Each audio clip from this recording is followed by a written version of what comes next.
কৃষ্ণ। সুধী ভক্তবৃন্দ, সজ্জন মন্ডলী, আপনাদের জন্য অত্যন্ত আনন্দের সংবাদ। আমরা 2025-এর 31শে জানুয়ারি এবং ফেব্রুয়ারির 1, 2, 3, 4 তারিখে আমরা ফিরে আসবো। শ্রীধাম পুরী যাত্রা, ভক্ত সঙ্গে মহাপ্রভু লীলাস্থলী, জগন্নাথ দর্শন, জগন্নাথের লীলা বর্ণন, শ্রবণ, কীর্তন, স্মরণ মাধ্যমে এই 4 দিন আমরা অত্যন্ত আনন্দের সঙ্গে কাটাতে চাই।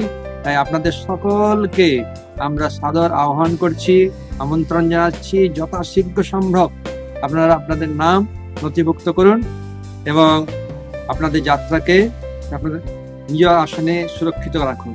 হরে কৃষ্ণ। সকলকে আবার শ্রীধাম পুরী যাত্রার জন্য জানাই সাদর আমন্ত্রণ। জয় জগন্নাথ, জয় জগন্নাথ, জয় বলদেব প্রভু, জয় সুভদ্রা দেবী, জয় সুদর্শন চক্র। শ্রীধাম পুরী যাত্রা কি জয় হোক। হরে কৃষ্ণ।